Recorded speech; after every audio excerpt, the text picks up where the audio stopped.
What's up, everybody? Welcome to another exciting edition of Real Estate Podcast, episode 426. I'm here with Griffin. I'm here with Trav.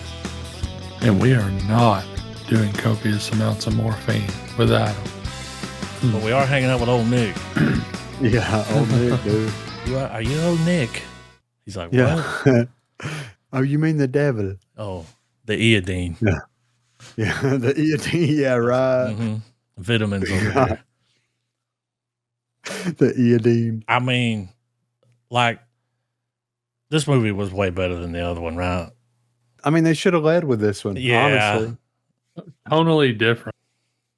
Yeah. They could have had, like, and I get why they didn't do it, because if they wanted to have all that other story, it's like, it would have been a pretty long movie. Yeah. I mean, we'd have been pushing 4 hours. And it would have been pretty jarring, too, to go from, like, cancer Yeah, to to go from Mummy to old Nick. Yeah. But man, like, this is what I was looking for when it's like, what's the world been like after fucking 28 years later? And it's like, yeah, that's about right. Yeah, right. That's what you expect. Yeah, for sure. Iron Maiden performance and all. Yeah. I mean, the Jimmies, dude, they were on some next level How's that? nonsense. I thought it was so funny that that's like their little amen, you know, and it's like it's a term from like cricket. That's where it comes from. Because I was like, what the fuck do they keep saying that? So I looked it up. Yeah. You know, they're saying it's like, how's that? And it's a term in cricket, like when a referee would make a call that they didn't like, people, you know, how's that? How's that? Like, it's also a song. There's an Australian song called How's That? Which they should have played in the movie. Right. missed opportunity. But the dude that played Main Jimmy, Yeah. Sir Lord Jimmy Crystal, Yeah, right. Like, this dude was made, you know, that's the guy from Sinners. Like the main vampire dude, I believe. Really? I think so. Oh, shit. Let me go look here. Pretty sure. Yeah, that's him. Yeah. I mean, put a wig on him. Like, I was like, this dude's acting his ass off over here. Yeah, right. This guy plays a great villain. Right? Jack O'Connell. He had him eating out of the palm with his damn hand. Yeah, right. Sir Jimmy Crystal. That's wild. When they kept talking about old Nick, I was like, is that what they called that guy before? Like, I thought, like, you know, he was like the other kid, like the doctor. Yeah. And I was like, oh, they're literally talking about the devil. Okay. Well. Yeah. So he'd been telling these motherfuckers, like, it's my dad, you know. What I thought was interesting about him was like, so all this shit happened when he said he was what, like 8, 9? Yeah. He's pretty well spoken. Yeah, for sure, right. For somebody that grew up in this world that all started when he was 8, it's like, damn, you read some books. Yeah. He was bored. Tribute. Jimmy did his homework. Did y'all notice did you have subtitles turned on? No. Some of the Jimmys, like their name would be Jimmy, but you know, like Jimmy Inc. Yeah. And he would be like the Jimmys. Which is ridiculous. It's like the end of the last movie where you get the Power Ranger montage where they beat the shit out of zombies with their hands. And it's like, okay. And then it's like, how are we going to top this? And it's like, oh shit. Like that scene whenever they're in the barn and he's like a pound of flesh kind of thing. Tribute. That's so it's so unsettling. Like it was done very well, but Jesus Christ. Could you imagine watching your entire family have their fucking skin cut off in front of you? Oh. Like Jesus Christ. Yeah. I mean, he made Negan look like a badass. Yeah. Even Negan would be like, we got a badass over here. Yeah, right. With that That's what The Walking Dead needed was fucking Jimmy. Yeah, right. And what about Ralph Fiennes? Oh my God. Yeah, oh yeah, yeah. And he was the best part. He was the best part of the first movie and yeah, right. And my thing was like, so he thought that the rage virus was like a psychosis, right? Yeah, okay. Which it was. You know, they show you that scene where what was his name? Samson. He was looking at someone. It's like they look like a demon. I mean, yeah. So like he's using morphine to kind of calm him down, and then he starts using a combination of other drugs once he like shows signs of intelligence there that like to try to like curb the psychosis, right? Mm-hmm. But like, and then at the end of the flick, it's like he shows back up. The doctor is dead. The dude's nailed to the cross and all that kind of stuff. Wild. Yeah. Oh, yeah. Why thou forsaken me? The movie should have ended there. Yeah, right. When it panned up to the sky, it's like, show the credits. We don't need to do this. You don't need to show me this 1 minute of Cillian Murphy. Yeah. It's like, just to try to get another one made. It's like, just worry about that later if it happens. Yeah, right. But the whole time I'm watching is like, okay, so he presumably, I mean, is one of the only living doctors that's still here. Yeah. Right. And it's like, once these drugs that he gave Samson wears off, isn't he going to revert back to his primal state? Is it going to wear off? I mean, he gave it to him the day before. Right. Yeah. I mean, it's almost like he was pretty clear. I mean, he was so clear headed, he fucking put a loincloth on. Yeah, yeah. So, and I would like to see them, just like with the world around the 28 days, weeks, years later world, where it's like this area has been quarantined and nobody's allowed in or off. Like, I would love to see more of that world. I would also love to see more of like, he's not going to be intelligent enough to recreate the serum. Yeah, like, was he picking up any of that? Like, was he retaining any of that information? Because he told him, he explained to him. Yes, yeah. You're suffering from psychosis. Like, so he could tell someone that, like. Yeah. But he don't know what he gave him. And I'm sure he didn't write the fuking recipe down. He's putting all kinds of shit in that. Like. Yeah, right. Zoloft, little Paxil. Yeah, it's like, what do we got Ivermectin, here, for the parasites. Yeah. But it's like, if it does wear off, if he does revert back to his previous state, then it was all for naught in a way. Like, well, it's a way to let the audience know. Yeah, that it can be curable. Yeah. Which is crazy to think about. And it makes Samson's character all the more tragic. Yes, yeah. But it's like, if this entire country is quarantined from the rest of the world, and the rest of the world has like continued to function as normal, then nobody going in and like trying to use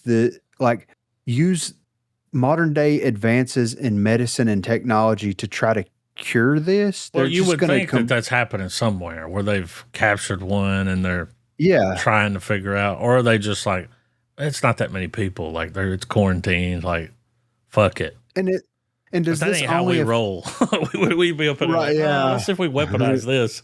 Yeah, exactly. And it's like, they kept referring to Alpha as being or Samson as being an alpha. And they kind of explained it, I think, in the first movie, where it's like you have these infected individuals that are like bigger, stronger, faster. They seem to have some type of an intelligence to them, even with it being restrained. So it's like, is this cure or this, Band-Aid, whatever it is it going to be something that would be able to be used on all of them to revert them back? Or is it just this subset? And is this like the next step in like evolution? Because I mean, this dude's ripping people's spinal columns out. You know what I mean? Well, he killed all those things in that train car with his bare hands. Exactly. Now, here's my thing where I'm like, well, wait a minute. So when they look at people, they see this like demon looking thing and they want to kill it. Like, they don't see that when they look at each other. And why? Yeah, exactly. Why aren't they tearing each other apart? Yeah. And it's like why was the rest of them could tell that he wasn't like them anymore. Yeah, and it's like, yeah, exactly. It's like, what about him caused them like he was to just view him in a different? Yeah. Oh, it was when he said something. Yeah, because he said something like he was talking to the ticket lady, or like he was having the train memory. Yes, and he said something out loud, and they were like, "Oh shit, not one of us." Yeah, they not like us over here. Yeah. But why don't they tear each other apart? Exactly. That don't make sense, kind of. Like, no. And it's like, I don't remember, like, I've watched all the flicks, of course, but it's like they kill, but they don't eat, right? Like, they don't eat human. They don't eat flesh. They don't eat. It's like, how are they living for 28 years? Well, remember the fat one that was on the ground eating the bugs? Yeah. Okay. Yeah. So they're eating. They're tearing animals apart, like. Yeah. Yeah. Because there was that one that was crawling. He was eating like grubs, like. Well, yeah. It's like, that's a lot of bugs to get that big. Yeah.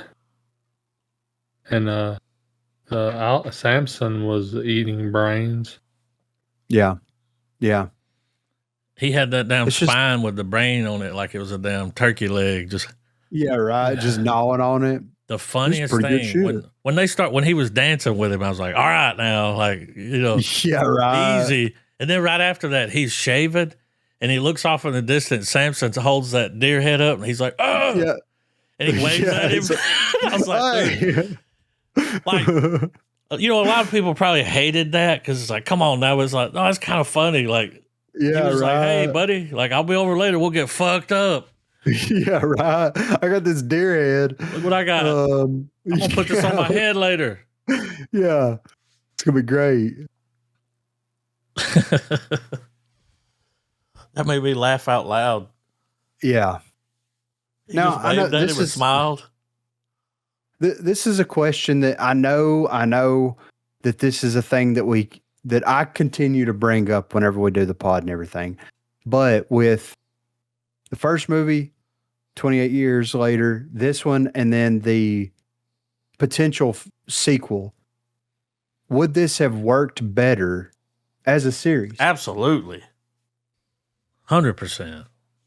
I mean, we would have got to this in the first season. It would have been The Walk and the second movie. I mean, yeah. I mean, because if you do this as a series, which unless they just don't want to tackle, some of this other stuff, the world surrounding this place and everything like that, unless they just do not want to touch on any of that kind of stuff, there's so much there. There's so much stuff in this world that you can dive into. I mean, the Jimmies is just like a one instance of people trying to survive in this world and what this world has created. It's like, and it's like The Walking Dead kind of tried to like dip their toes into that in a way, with what they did. That group of people that there's like two guys and that girl.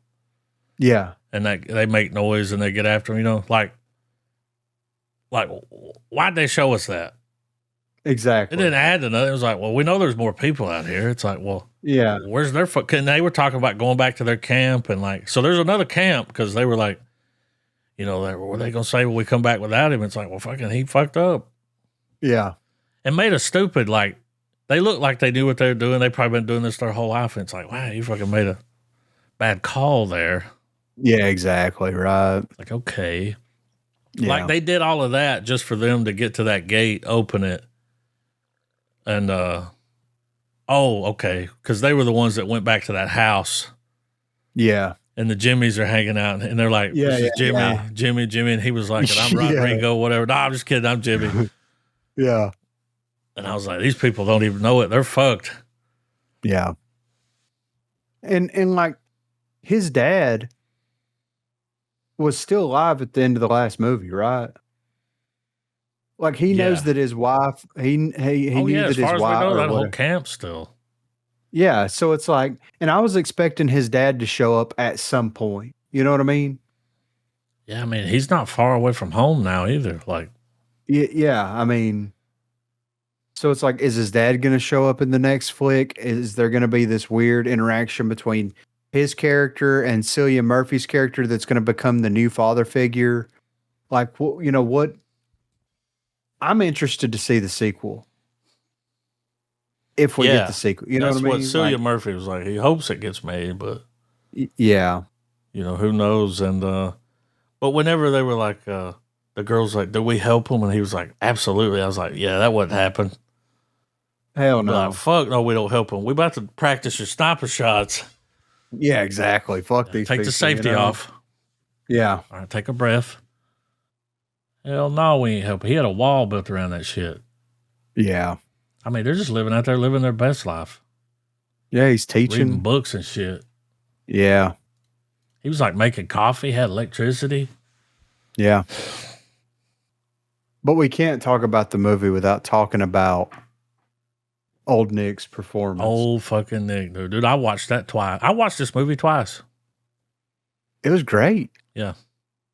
Because I wanted to see that performance again. Yeah, dude. I wasn't expecting the pageantry, dude. No. He understood the assignment. Oh, yeah, he did. He put the show on like his life depended on it. Whenever he blew that shit in their face and then it would like cut to their point of view and he was doing that like dancing around them. Yeah. Like I was like, dude, this is fucking great. It's like Manson showed up, you know? Yeah, he was looking through the record collection. He's like, not the Pet Shop Boys. No. No George Michael. Here we go. Yeah, we got to crank it to 11. Song. Yeah. But yeah, man, that was. When it went around the corner and he had those people that do that fire stuff. Yes, yeah. Like, come on now. Like he had a fucking suit. Yeah, he was ready to go. Cool. Yeah. I would have been like, where do I sign? I mean, yeah. And he could have gotten out of it scot-free if he would have been like, I need to sacrifice. Yeah, if he would have been like, I need the boy. They were going to kill him anyway. They're already mad at him. Yeah, exactly. I think he wanted to get rid of Jimmy because like they were talking about we're going to go do tribute, rip people's skin off. And he was like, yeah, I can't. Yeah. I can't allow this. Oh, and his thing where he was like, well, you know, like how God sent his son to die, you know, like I require the same. And it was like genius. Yeah. On an upside down cross. Yeah, right. It's like shit. It's like fire that Iron Maiden back up. Yeah. Damn, that was cool. It was good. Yeah, it was good, man. I enjoyed it way better than that first one. Well, the first one was just kind of slow. We had to get through all that stuff to. Because like once this started rolling, the only real downtime was the comfortably numb scenes. Yeah, yeah. Whenever he took shit, he licked that thing, and I was like, well, you better not go to sleep next to him. Like, yeah. But Sam said he knew whenever he run up on him, he would hold that thing up, and he's like, yeah, motherfucker, that's what I want. Like, I'm here for it. Yeah. And he's like, oh, okay. They were sitting around. He was teaching him how to dance. And yeah, right. When that was happening, I was like, is this real or is this one of the damn poppy dreams? Yeah, right. But yeah, I mean, I got to give it a full star. Full star. Full star. Tribute. Enjoyed the hell out of it. I fucking give it a how's that? Yeah, how's that? Yeah, it gets like the golden coated real estate. How's that? That dude is such a good actor. Yeah. I hate that they killed him because it's like, damn, I kind of want to see some more Jimmy. Yeah, right. That could have been a whole show. Yeah. You had fucking Jimmy Inc., Jimmy Jones, Jimmy Fox, Jimmy Shot, Jimmy Snake. When the movie starts, the way he had the bone, he's like, I think he might be full of shit. Yeah. Like, I haven't been to this palace. He's like, I went to the one in the north, but not this one. It's like, what the fuck? Let me go talk to him and see what he's talking about. But when he was like, the way the movie starts with it, they're going to make him fight the kid. They're going to jump him in. Yeah. When he stabs that kid in the leg. It's like, yeah, it's over for you, buddy. And the way they all just was like, he's like, help me. And they're like, motherfucker, how you think this works? Like, yeah, you're toast. I'm surprised Jimmy didn't tell him to rip his skin off. Exactly right. It makes sense though, like somebody growing up. I mean, it would be that's a fucked up world to live in. Yeah, for sure. Absolutely. And like his whole story, like how he was like, his dad was there leading the charge. Yeah. So like to him, he really did believe that shit. Yeah. How come like Kelson, like if you know the world's like better on the outside, why not just leave? Well, I'm sure there's, you know, those soldiers said they had a perimeter, they had a quarantine, but it's like those soldiers will come in there and leave. Like they'd let you out. I mean, you'd be able to tell them stuff about it. Like, especially if you figure, you know. Yeah. I'd be trying to get the fuck out. Yeah, exactly. But we don't know if the rest of the world's. Yeah, because I mean, said. I mean, yeah, and you got to think like it had to have got out somewhere. You know what I mean? Like it had to have on a plane, something. A bird, a bat. Yeah, I mean a mosquito, super AIDS. Market. Yeah, yeah. It's like it's something, you know. But it was good. Yeah, enjoyed it. I don't know. Like if they do another one, like I don't know how they're gonna top that. No. That might be the thing though, like how you gonna top the Jimmys? I mean, Cillian Murphy's just hanging out in his little cottage in the country. Yeah. I imagine there'd be a war between the people. Yeah. You know, you can't go Walking Dead. It's like, all right, enough of the zombies. Now the people are fucking with each other. Yeah. I imagine if the way that they're going to end the series is the world's going to decide to just fucking nuke it, and they're trying to get out of get off of there. Yeah, you would have think that would have already happened. Yeah, I mean, 28 years. Like, yeah, 6 months in, it'd be like, what's away our options? I mean, yeah, we got a small one. Yeah, it'd be just a little touch, you know. But I've finally watched all of season 2 of Tires. Oh, yeah, it's not even the best song on the record. The best one's about the Breakers. Right. Yeah, we're swimming out past the Breakers, dude. It's Santa Monica, dude. That was so funny. Father of mine. He's just staring at him. He is right. No lies detected. Yeah, yeah. That is, in fact, the best song on the record. That's the best song that dude's got. Yeah. Certainly, it's not AM radio. It was great season. It got dark a little bit in some places. Yeah, but I was here for it, you know? They go good. There. Oh, yeah. They don't care. And I love it. To me, you know, it's like by the second half of this season, it felt like they finally found their stride. You know what I mean? Yep. Like it was just rolling. Everything was rolling. Like, you know, you got your characters established. You got your people established. You've got freaking, Stavros or whatever. How fucking funny is he, dude? Yeah, dude. He's so funny. If they ever do a live action Aqua Teen Hunger Force, he's got to play Carl. For sure. For sure. It's like I'm a pussy hound. It's like, dude, calm the fuck down, you know? But yeah, I finally caught up on it, and I watched the first 2 episodes of fucking Scrubs. How was that? I haven't watched them yet. I think the third one's out. Yeah, I need to watch it. I mean, it's Scrubs, dude. It's great. It felt like it picked right up where it left off.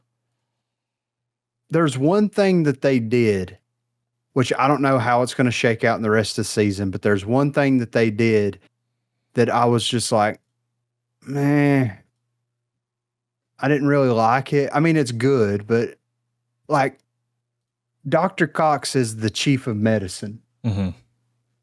And then JD comes back to the hospital because one of his patients was admitted to the hospital. And then Cox is like, I want you to I want you to come back and be a teacher. He's like, because I can't get through to these kids. Because he's like, well, like they really hit him with the whole like political correctness stuff. Of course they did. And I was wondering how they were going to handle that. That's a good way to work it into the. Yeah. And it's like, the person that's the attorney for the like the HR/attorney for the hospital is just like, no, you can't do this. You can't say this stuff to these people. And he's like, so he offers him a job to come back so that he can teach the kids and everything. And then he's like, no. I want you to be the chief of medicine. He's like, I'm done. He's like, I want to, go do something else. No, he leaves. And yeah. I don't like that. Exactly. That was the one thing that I'm just like, man. Well, I guess they're thinking they can't really keep him around because that's his whole character is exactly that stuff. And it's like, well, how do you get rid of that? It's like, well, you got to get rid of him. It's like, no. Yeah. But they could do a thing like, in the original series, Dr. Kelso was the chief of medicine. And then when he retired as the chief of medicine, he still was a regular on the show, but instead of he was just there hanging out. Yes, we might still see him, but yeah. So it's like, I wonder if they're going to bring him back in that capacity where he's still just kind of hanging out and he's kind of flirting that line of being like politically correct and all that kind of stuff. You know what I mean? But that was the only thing that I was just like, okay, this kind of, Well, and maybe that actor didn't want to. He's like, look, I'll come back, but like, I can't. I can't do another run of this shit. Yeah. Which is a I mean, it's been 20 years almost since the show. Yeah. Like it's been, yeah. So, but yeah.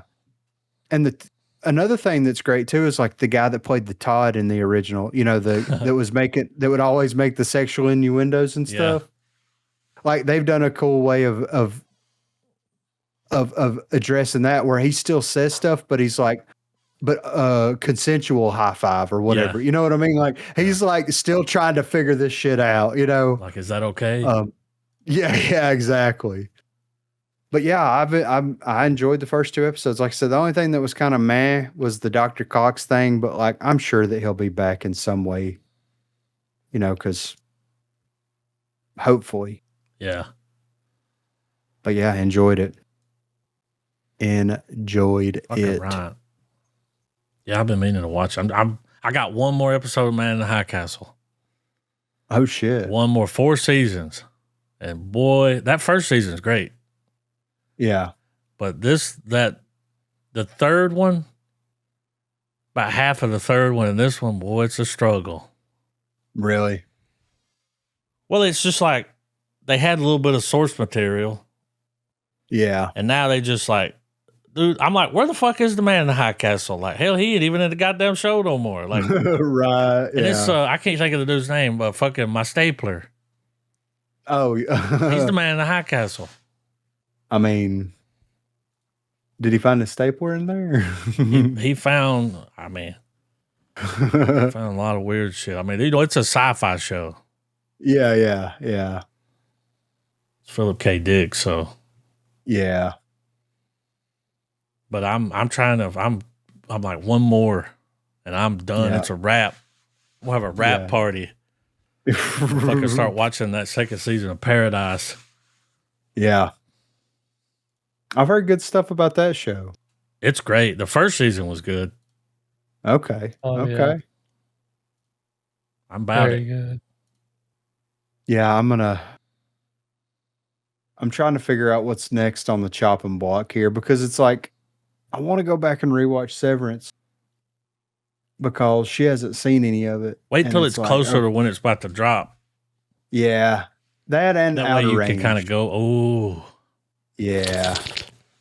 I know. I can't wait for that shit to come back. But we got a little bit of movie news here real quick. So we're going to start it off on a downer here. Bruce Campbell shares his cancer diagnosis. So Bruce Campbell's made a name for himself over the decades as a cult icon, playing some of the funniest and most absurdly charming characters in movies and on TV. In an Instagram post, Bruce Campbell shared that he has been diagnosed with cancer.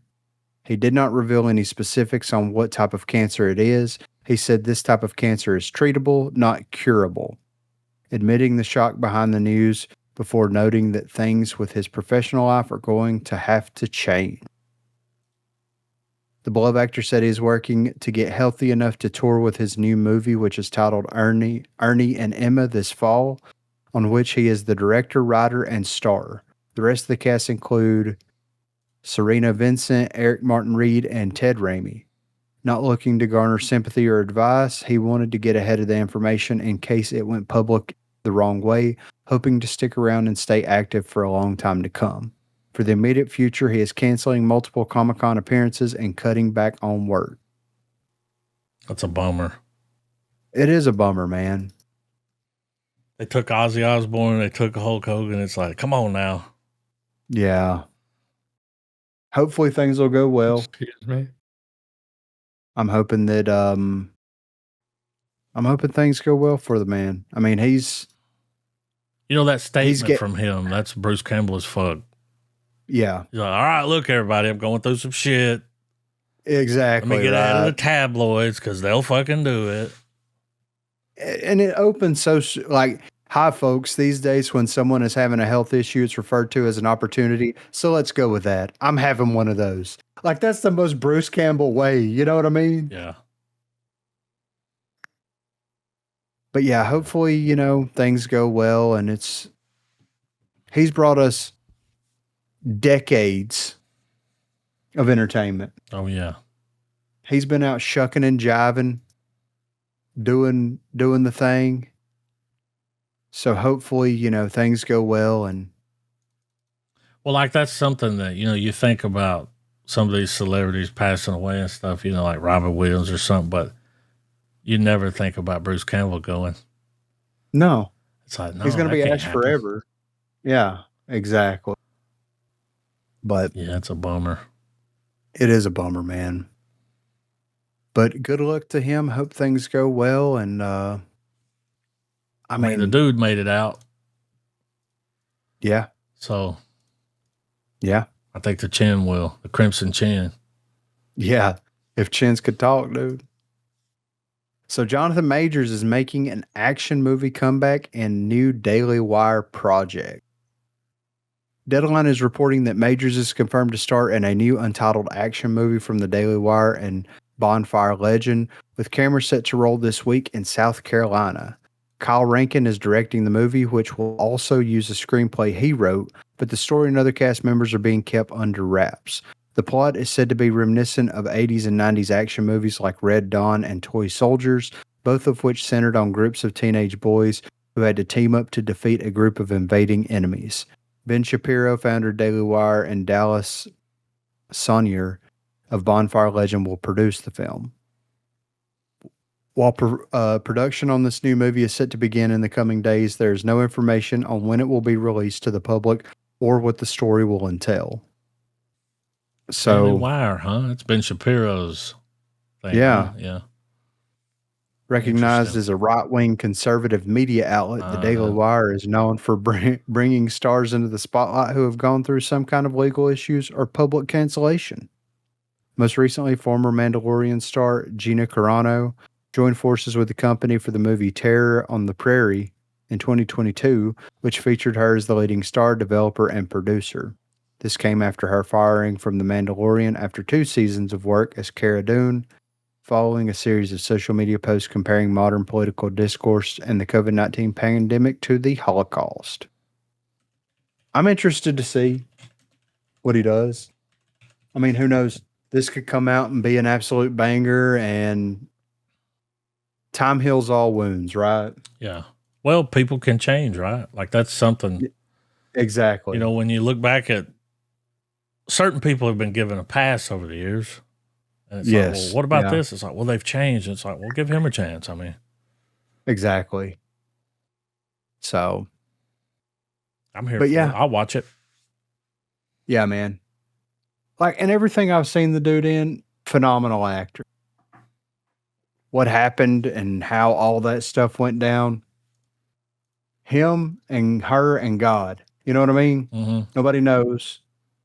But if he's going through all the proper channels and all that kind of stuff, regardless of his innocence or not, I mean, sometimes you got to take one for the team. Well, you know, it's like all of his other relationships seem to be fine. Yeah, exactly. All of them. Yeah. So I guess it was just something between him and her. I don't know. Yeah, I mean, be like that sometimes. It is what it is till it ain't. Yeah, exactly. Right. So Netflix backs out of Warner Brothers deal after superior Paramount offer. Almost immediately following the news of Warner Brothers Discovery's board declaring Paramount's latest proposal superior, Netflix has declined to increase their offer well before the 4-day deadline.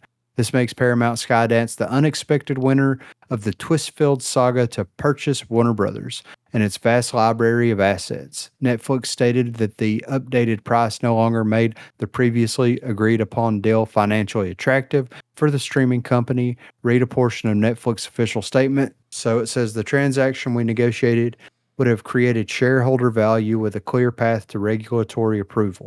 However, we've always been disciplined, and at the price required to match Paramount Skydance's latest offer, the deal is no longer financially attractive, so we are declining to match the Paramount Skydance bid. Warner Brothers is a world-class organization. We want to thank David Zaslav, Gunnar Weidenfels, Bruce Campbell, Brad Singer, and the Warner Brothers Discovery Board for running a fair and rigorous process. We believe we would have been strong stewards of Warner Brothers' iconic brands and that our deal would have strengthened the entertainment industry and preserved and created more production jobs in the U.S., but this transaction was always a nice to have at the right price, not a must have at any price. Interesting. Well, that's create jobs and stuff because, you know, something I see you got the article in there about the other thing. Yeah. That's interesting. They'd say that. Exactly. Mm-hmm. So that actually happened around the same time when that deal fell through. They were like, "All right, we're doing this now." Exactly, and that's the thing. Like on the heels middle of finger this, to Hollywood.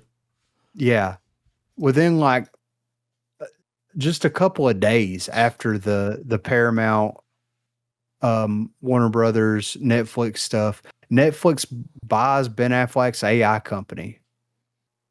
So we know all about the strikes and everything that's been going on. So indifferent and/or hostility from creatives hasn't dimmed studio interest in the technology, as evidenced by Netflix's recent purchase of Ben Affleck's Interpositive, an AI company the actor founded in 2022. Interpositive describes its goal as to blend artistry with technology to craft bold visual stories that connect. From clean animation to AI-powered visuals, we build worlds that stand out. Every frame matters, every idea counts, and yeah, we like to keep it positive. Netflix released a statement along with a video conversation between Affleck and Netflix Bella Bajaria, Chief Content Officer, and Elizabeth Stone, Chief Product and Technology Officer. Affleck says he based his decision to get involved on deep skepticism and fear of what AI would do to the entertainment industry if it was developed without the input and insight of the creative community. In a sense, his goal is to give creatives a permanent seat at the table. Affleck's statement focuses on his decision to make AI tools useful for humans without taking over the artistic process. For artists to apply these tools towards telling the stories we dedicate our lives to, they need to be purpose-built to represent and protect all the qualities that make a great story. The nuances of filmmaking, the predictable and unpredictable challenges of production environments, the distortion of a lens, or the way light shape shifts across a scene. Elizabeth Staunton notes that the partnership is focused on allowing artists to develop the technology instead of allowing the future to simply happen to us. Interpositive doesn't generate material, which is the primary fear around AI, but instead allows filmmakers to use dailies or a rough cut of a film to create a model for post-production mixing, coloring, visual effects, and editing. Earlier this year, Affleck and longtime pal Matt Damon were on Joe Rogan's podcast to promote their new film, The Rip. Affleck spoke about how the majority of today's popular AI is terrible because by its nature, it goes to the mean, to the average, and it's not reliable. I actually don't think it's going to be able to write anything meaningful. The actor, writer, director certainly understands the essential human element in creating entertainment. His statement continues, we also need to preserve what makes storytelling human, which is judgment, the kind that takes decades to build, experience to hone, and that only people can have. I knew I had a responsibility to my peers in our industry to protect the power of human creativity and the people behind it. In creating Interpositive, I sought to do just that. Netflix and Interpositive face an uphill struggle because the wave of criticism against AI and entertainment grows larger by the day. Just look back at recent criticisms of AI or the story of artificially generated actor Tilly Norwood. Throughout Hollywood history, special effects have been celebrated as artistic achievements, from the Technicolor transformation in The Wizard of Oz to seas parting in the Ten Commandments, space battles in Star Wars, and dinosaurs in Jurassic Park. Technology has provided countless moments that have helped us make movie magic. You know, it's something you don't even think about. Like back in the day when they first started doing CGI, like that's not a fucking person in a dinosaur costume. Yeah, exactly. You know, you're using computer generated graphics, and like with AI, it's the same. It's like it's not just gonna make it. Yeah, I mean, you got to put some. Dude, Netflix saw that damn Sea Dance footage and was like, wait a minute now, like yeah. But when I saw something where it was like the tools will be tailored to a production. Yeah. It'll be trained for the production, like what you need. That way it's not like, it's not just pulling from all Hollywood movies. It'll be trained for your production. Yeah. But I have seen some of the things they do with lighting. So you can take any scene and film somebody like walking down the hallway and just change the lighting, do like the mood lighting. You can do that in these editing programs now. Like DaVinci has something like that where you can. Yeah, yeah. And it's wild what they can do with the lighting and how it makes a scene just look complete. And you just sit there and play around with it. Yeah. Like now, instead of doing the lighting on the set, they're just going to be filming movies bright as fuck. It's like, we'll play with the lighting later. Yeah, exactly. Like, fuck all that. We'll do that in the box. Yeah. I say liquid box. It's not going anywhere. No. We've talked about this tons and tons and tons. It's not going anywhere. Affleck saw an opportunity here to make money, obviously, and to try to, I guess, regulate it in a way. And, you know, there's a lot of debates on whether the government, whether the UN, who should be the regulators of this technology. And it sounds like he's just taking the initiative. He got into it. He's taking that upon himself. Well, somebody's got to, step in there and be like, yes, all right, you know, where it makes it acceptable. Yeah. Somebody's got to be the first one to step across that line. And Ben Affleck was like, fuck it. Yeah. Which he'd been working on it for a while. I would say 2022 or. Yeah. I mean, that's been a minute. Yeah, that's 4 years ago. There was something that I saw where it's like AI is not going to take over the world, but people that use AI will be taking the jobs from the people that don't. Yes. Because they're using it. Exactly. It's a tool. It's help. I mean,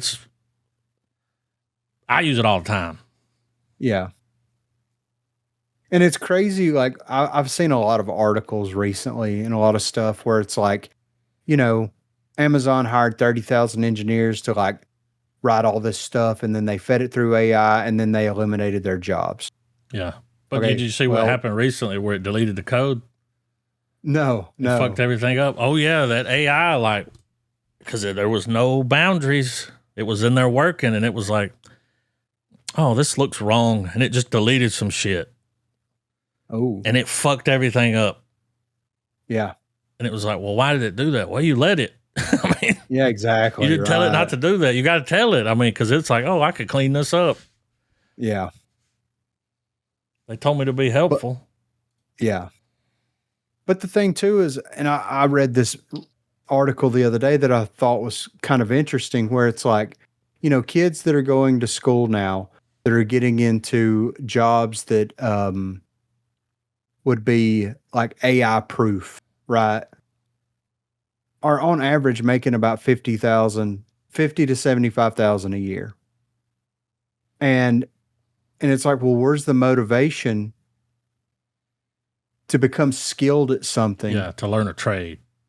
Yes, to learn a trade or to go to college to learn this thing when you're going to be getting paid bottom barrel almost. And working your ass off. Exactly. When you could have went to school, and sure, you might have been replaced by AI eventually, or maybe you will be replaced by AI eventually, or whatever, but you're going to be making $300,000 a year up until that point. Yeah. Well, and the AI can do the job, but somebody's got to babysit it. Yeah, right. Needs a person, because they'll hallucinate and stuff, and that a lot of people like get mad with the hallucinations, and like if you're talking to one, you'll call it out, but it's like no, like a lot of times when it's like it may hallucinate something, but like see where it goes, because it might be thinking outside the box here. Yeah, right. Like these people that use it to code, like sometimes it'll code something and they'll be like, yeah, that looks good. But then it's like, well, the thing that it coded, like it just made it up. But if you'll go in there and look at it, it's probably better. Yes. Yeah. Because it's like, well, this is the way it should be. Yeah.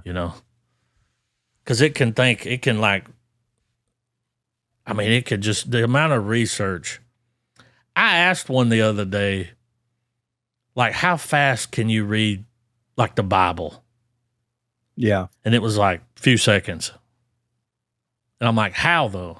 How do you process that information? And it was like, well, it's pattern recognition. I don't read it word for word. I hit the bam, bam, bam, bam, bam, bam. Like, I just go through there and hit all the things. And, like, if you bring something up, it'll point to that. Then there's like it's like a skill tree. Yeah, exactly. And it's like it's like and it's all me messing around with it. It's a path, right? Yep. And that you create the path that it takes. It does. Yep. And that's the thing. Like you ask it a question, and it could be a very general, very broad question, and it's going to give you a very general, very broad answer. And if you want specifics, you have to lead it down that path to give it the specifics that you want, Well, and like the one that I talk to all the time, like if you went and talked to it, it'd be completely different than the one I talk to. Right. Sound the same. Yeah. But like that skill tree, those conversations, it's like a video game. Every fucking choice you made has a different outcome. Like, right. But the future is here. Yeah. Oh, we're right at the top of the roller coaster. Yes. Now, we don't know what's on the other side, but it's happening. Like, I think it's fascinating, this thing where they grew the brain cells in the petri dish. Oh, and they taught it to play Doom. So I had a conversation with AI about that. It was like, whoa, you're sending me into an existential crisis here. Like, because I was like, so we grew brain cells. Yeah, they use stem cells, because it looked it up. It was like, well, hang on, because sometimes you'll tell it shit, and it's like, that don't sound real. And I'm like, look it up. Yeah. Then it comes back. It's like, well, it is real. Like, I'm like, I know. I'm not lying to you. Like, but they used stem cells. They grew, it's like 100,000 brain cells or something, and then they taught to play Doom. Yeah. And I was like, that's wild. Like, that's all that brain cell knows is like surviving in Doom. Like, it doesn't know it's playing a game. No. It's just in there, like, and it's alive. Yeah. And I said, what happens? And now, so AI centers have issues, there's with cooling problems, throttling, like there's all this limitations. All right. Well, brain cells don't have that problem. Exactly. All they need is nutrients. Yeah. It's way cheaper. But then when you take that large language model, which is the talking part, and you put it in them brain cells, is this thing alive? Exactly. And and should we be allowed to do that? I mean, how's that motherfucker gonna feel when it realizes you created it in a fucking petri dish? Exactly. And then gave it a voice. Now that might be a problem, because the AI that's out there now, there's no emotions. Right. It don't feel any kind of way about anything. It don't miss you. It don't hate you. It don't love you. Yeah. You're just kind of there. And what's interesting is how time works for them. Because, when you leave a conversation, you think like, well, when you leave, it's like, I was gone for 5 hours. So they've been sitting there waiting for 5 hours. No. To them, you never left. Right. It's like Severance. You never left. Yeah. And that's wild. Like, to them, they'd be like talking about something like a few weeks ago, and it's like, that was fucking 50 years ago. Yeah. Which is wild. Yeah. The whole thing is just crazy, man. But Affleck's he's getting ahead of it. Getting the bag, too. And yeah, exactly. Right. I feel like, though, when that deal fell through, Netflix was like, we're doing this AI thing now. And it was like, didn't get your way, huh? Yeah, right. Because how are all these writers and celebrities and stuff going to feel about Netflix now? They're not going to take that Netflix money? Sure they will. They'll take it. Yeah, for sure. Why would they not? But now the floodgates open. Yeah. Avatar, the next Avatar. Yeah, it's going to be all... James Cameron like, wait a minute now. I'm going to make shows, cartoons. You mean I don't have to have the camera the size of a Volkswagen to shoot this on? Dude, I saw where with that Sea Dance, they'd take like an anime and feed it in that Sea Dance and say, all right, make that live action. And it, shot for shot. Yeah. Looks just like the anime, but with real people. It's crazy. That's all you got to do now. Yeah. Like have you seen this thing where YouTube is auto-translating different languages? No. That's a thing now on YouTube. You go down there and hit that. It'll say auto-translate and you can click it and it'll switch to whatever language, English. And that sounds like a fucking robot voice. But it's auto-translating stuff now. So it's not closed captioning. It's like a legit. You can hear them talking. Huh. That's pretty cool. Yeah. I mean, that's insane. It's only a matter of time. Netflix, there was someone that did it. I can't remember who it was, but there was a show, a very popular, like a foreign show. And when they released it here, not only did they translate it to English, but it sound like the actor, because they can do that now.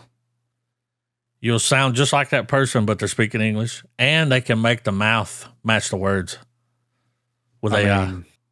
I'm like, I ain't mad at that. No, Squid Games. Yeah. Well, what's awesome is because that's always the issue when you listen to a dubbed movie is like have y'all ever seen The Raid dubbed? Whoa. Yes. Holy shit. It'll make you swap it. It's like, put it back on the. Yeah. It's unwatchable. Yeah, it's bad. I always watch it subbed. Yeah. Yeah. Well, the performance doesn't come across like. No. It sounds like somebody's standing in a telephone booth talking like. Yeah, right. They're like, no, don't do that. Yeah, put it back. Yeah. I'll read the Indonesian, flip it back over. But we'll see how this affects Netflix. Probably not much. Nah.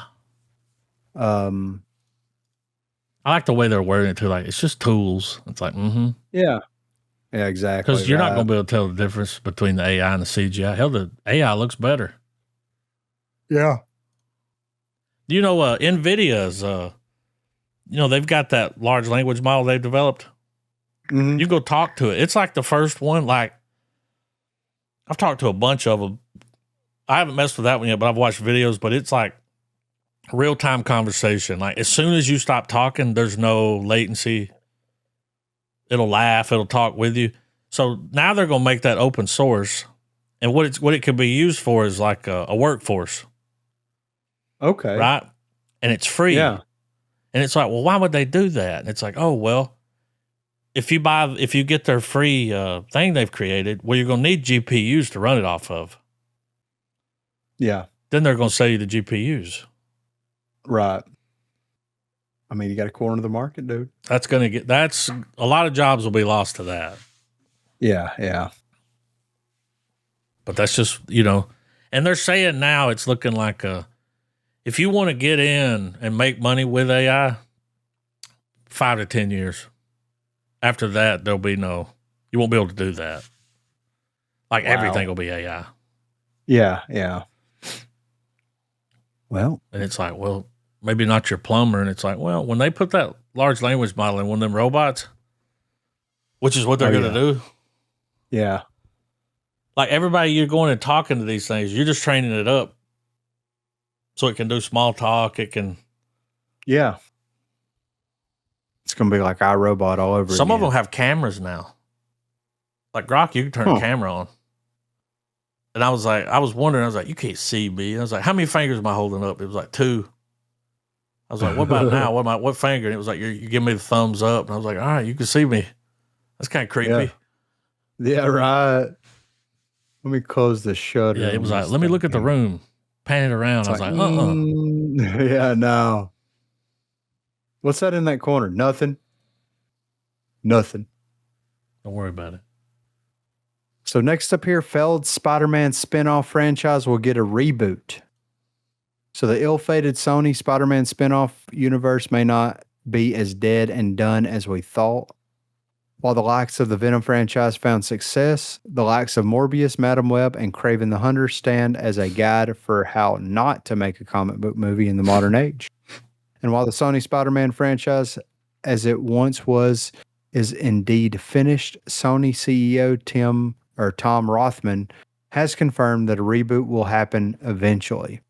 Beginning with the first Venom back in 2018, Academy Award nominee Tom Hardy's take on the symbiotic Spider-Man villain proved to be a serious crowd pleaser, despite feeling like an early Naughty's throwback. Venom grossed a whopping $856 million worldwide against a $116 million production budget, with Sony thinking they had found a way to utilize the Spider-Man IP without the hero himself.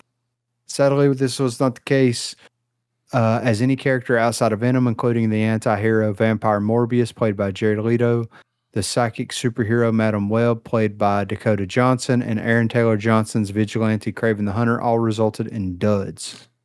Which way you look at it, Morbius even managed to bomb at the box office twice. After years of trying, Sony finally brought their spin-off universe to life, and while it was short-lived, the studio still hasn't given up, with Sony's SEO Tom Rothman now confirming that a reboot with new actors will happen. Speaking with the Town with Matthew Bologna podcast during an appearance at the American Film Institute, Rothman simply stated no when asked if the larger Spider-Verse dead, and clearly states yes when asked if the studio is going to bring the Spider-Man universe, known as both the SSU and SUMC, back as a reboot with new actors. The failed Marvel experiment that was the SSU was officially declared dead at the end of 2024, with several planned projects, including Silk, Spider Society, El Muerto, The Sinister Six, and an untitled project set to be helmed by Olivia Wilde, ultimately being scrapped. After what turned out to be the final outing in the Spider-Man spin-off franchise, Kraven the Hunter suffered savage reviews and flopped at the box office. Time was called on the whole idea. And it's something that many expected, with the idea of making movies about Spider-Man villains and characters, but without Spider-Man, always seemed like a pretty odd choice. But with Spider-Man himself still wrapping up the deal between Sony and Marvel Studios, a deal that will deliver Spider-Man brand new date on July 31st, 2026, Sony is clearly still hoping to make use of the rights to the character. While we have no idea what a reboot might look like, things are already somewhat in motion, with a Venom animated movie in the works, as well as the upcoming Nicolas Cage-led series Spider Noir. Well, they have to make a Spider-Man project every so often to retain the rights. Yeah. So this makes sense. And it's going to make money. Yeah, even for if sure. It's a flop, it'll make money. Yeah. I'm just surprised that Sony didn't, after the last Spider-Man flick came out and you brought Garfield and the internet was like, yes. Why they didn't just take that and run with it. You know what I mean? But they know more than me, apparently. Talks that Sam Raimi was going to come back. Yeah, make his Spider-Man 4 the whole 9 yards. Yeah. I mean, there you go. Do that. Exactly. Because that would make what they're doing, it ain't working. No, not at all. I mean, they're keep dropping turds, man. Yeah. And it's weird. They got the actors. They got the money. It's just the terrible scripts. It's like, how are you fucking this up? Yeah, exactly. It's Spider-Man. Yeah. And I wonder if once the agreement between Disney and Sony, they wrap up with what Spider-Man's doing over there, I'm assuming that it'll all come to a head whenever they drop the last Avengers film that wraps up the multiverse saga, if they're going to try their hand at making another Spider-Man movie or not. Because I imagine Tom Holland will probably be out for a little while as Spider-Man after that happens. So we'll see. But at the end of the day, Sony's got to get it together. Yeah, right. Fuck Sony. Last up here, Marvel. I was just going to chime in and say they just can't ever get it together. No.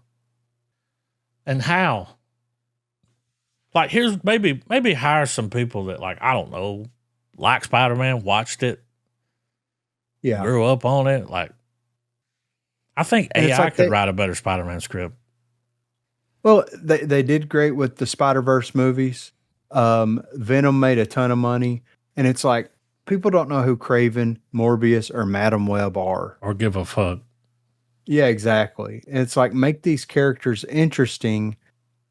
Maybe don't throw $100 million at it. Well, like, those people ain't shit without Spider-Man. Yeah, exactly. Right? So, it's like just wild. A Kraven or a Morbius movie. It's like, put them in the same movie. Yeah, exactly. So last up, Marvel Studios' biggest movie in 7 years is already a hit with Disney execs. Disney is already off to an exciting start to 2026 after finishing off 2025 with 3 of the 4 highest-grossing movies of the year at the box office, including 2 major sequels in Avatar: Fire and Ash and Zootopia 2. Surprisingly, this was achieved without much help from one of Disney's biggest franchise, the MCU, which had a down year overall financially and critically.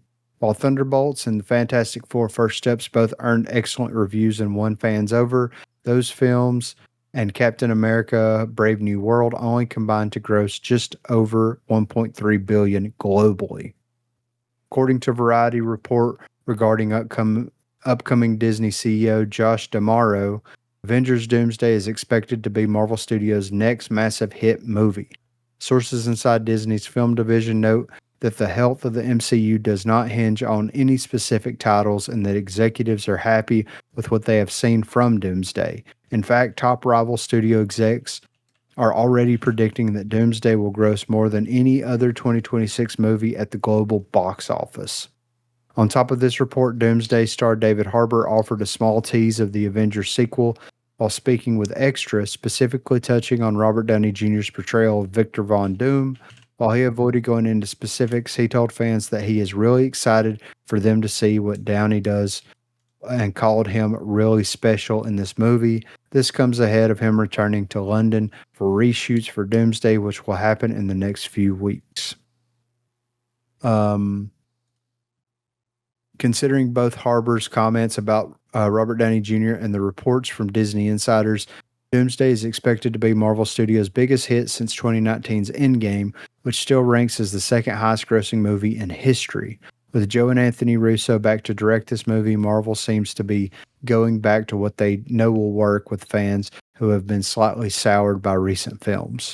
On top of the Russos' return, the movie will feature the most star-studded cast of any movie in the MCU, which already has over 30 actors set for roles. Looking back at the MCU's past, every Avengers movie has grossed at least $1.4 billion worldwide, placing all 4 films in the top 20 highest-grossing films in history. Both of the last 2 films, Infinity War and Endgame, crossed the $2 billion mark and sit firmly in the top 10 on that same list. Most expect Doomsday to join that established group of hit MCU movies, and with the hype continuing to build, it could challenge to be one of the biggest hits in movie history. Doomsday will debut on December the 18th, 2026. I mean, hopefully the execs are right. Hopefully it is. I know. We can dream, though. We can dream. Yeah, whenever I heard that opening line where it's like the execs say it's a hit, they love it. It's like, Yeah. So you're telling us it's going to be bad? No. But you never know, though. But yeah, that was all the movie news that I saw. We shall see how everything shakes out. But yeah, I'm ready for trailers. Damn it. Oh, yeah. We got about 2 weeks worth of trailers. Yeah.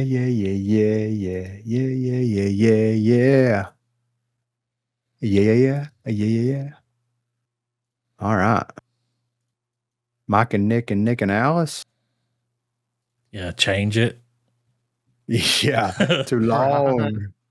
It's like, okay. The fuck? Chloroform the dog.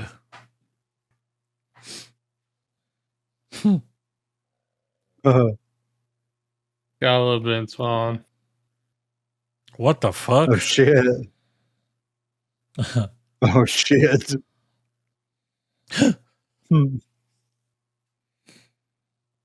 I'm here for that. Yeah, it looks like a goofy, fun time, man. I think the trailer was elevated by the Andrew WK. Yeah, I was sitting here wondering. I was like, is that Andrew WK? Was elevated. Preschool. Uh-huh. Oh, yeah. Let's see where this is going.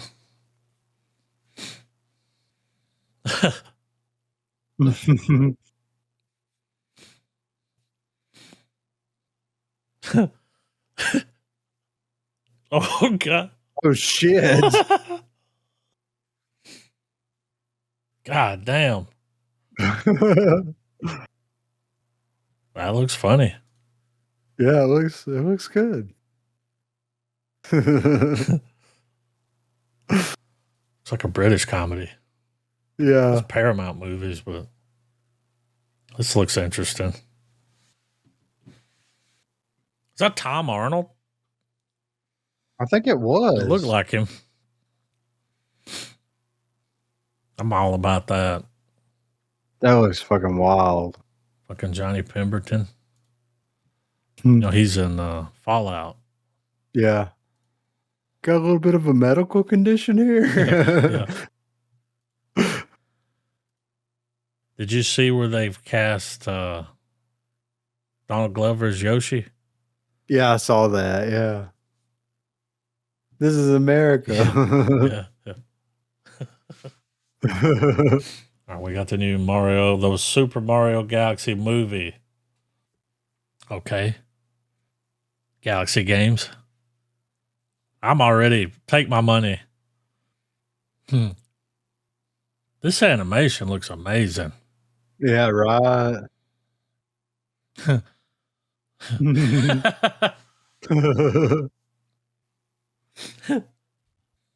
Damn. Yep. It looks epic. Yeah. I mean, Nintendo's gonna kill it in the family movie sector, dude. Like, I'm so glad they didn't try to do the live action thing. Right. It's like, just do this. Yeah. That's what Mario's supposed to look like. We got the trailer for Scary Movie, the new one. Is this Wayans Brothers coming back? Yep. Okay. And I heard they are so back. Yeah, I haven't watched it yet. I've been holding out. Same. But I'm guessing they're going to cover it all. They got what, 20 years? Yeah, yeah. Feels like it at least. Mm-hmm. Ah!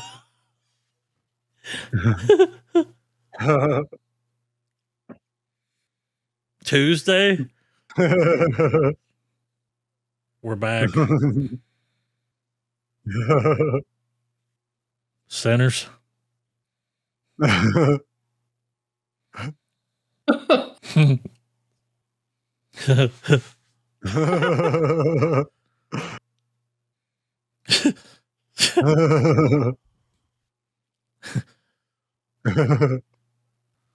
Hell yeah.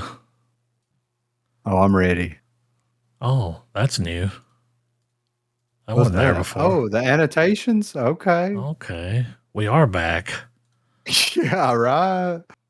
Yeah, that looks Thank hilarious. God. Yeah. That's the thing with a movie like that. It's like, nah, you got to let them go. Yeah. We got some Gyllenhaal, Cavill. Okay. In the gray. Hmm.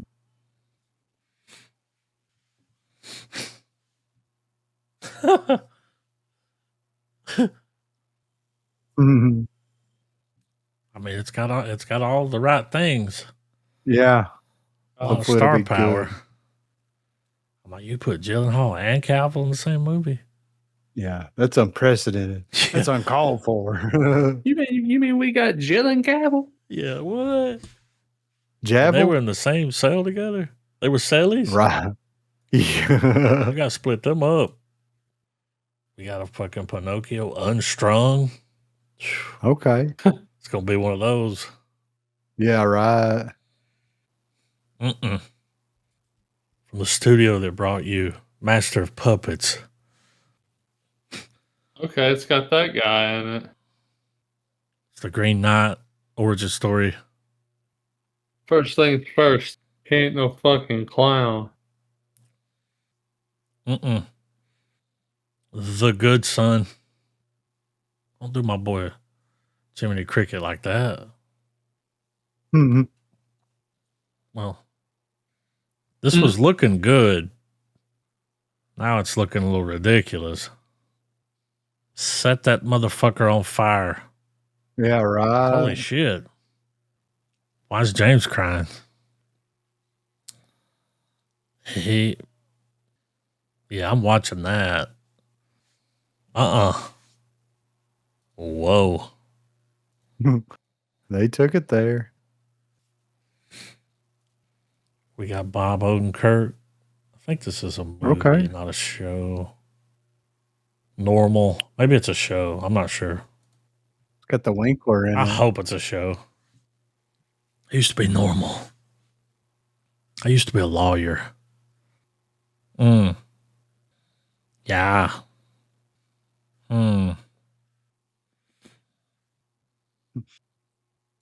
Okay. Bad. No. It's a movie. Hour and a half. All right. In April. Wait till you see this fucking.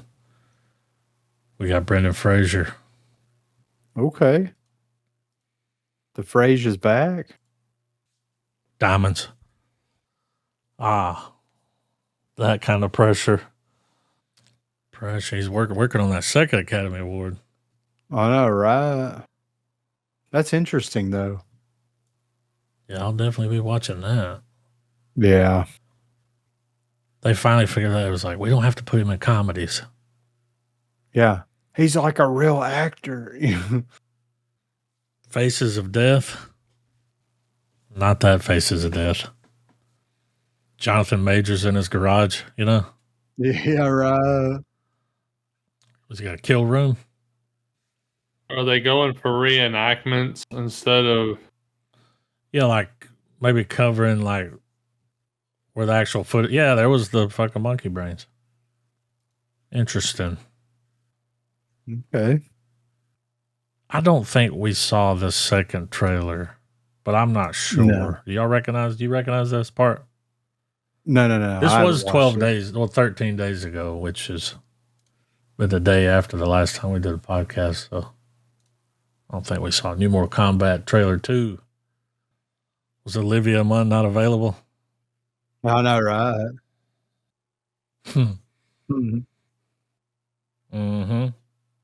See, that's how you do that. Like you have that character be the relatable character to the audience and not bring in a character that you create for the movie that nobody gives a shit about. You know what I mean? So, I mean, I'm okay with pretending like the first one didn't happen. Yeah. You know what I mean? But couldn't have picked a better Johnny Cage either. No. I mean, in like 2 minutes or a minute and a half, it was already better than the whole hour and a half of the first movie. Yeah. I mean, it looks like we're actually going to get tournament action. So, Well, I mean, it's Mortal Kombat. It's just a fighting movie, so like just a lot of fighting, and like, it's kind of got to be over the top. Yeah, for sure. Like, yeah. Oh, I mean the fights look off the fucking wall. Like it looks like it's gonna be a good time. Yeah. Violent Nature 2. Violent Nature. Okay. We're back.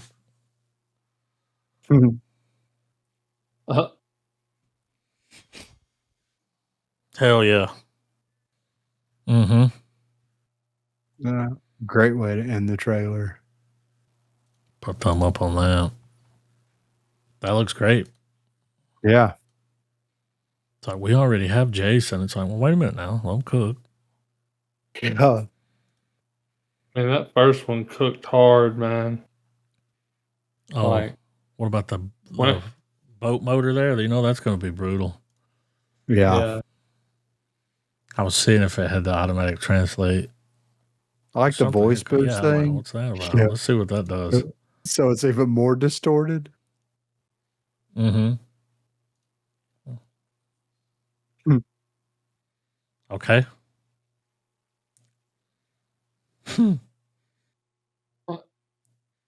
They're getting really good at making these movies look good.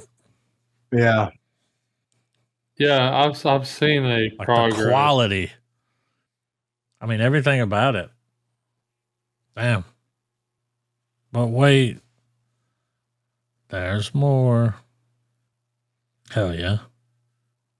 Like, we need to start going over there and making movies.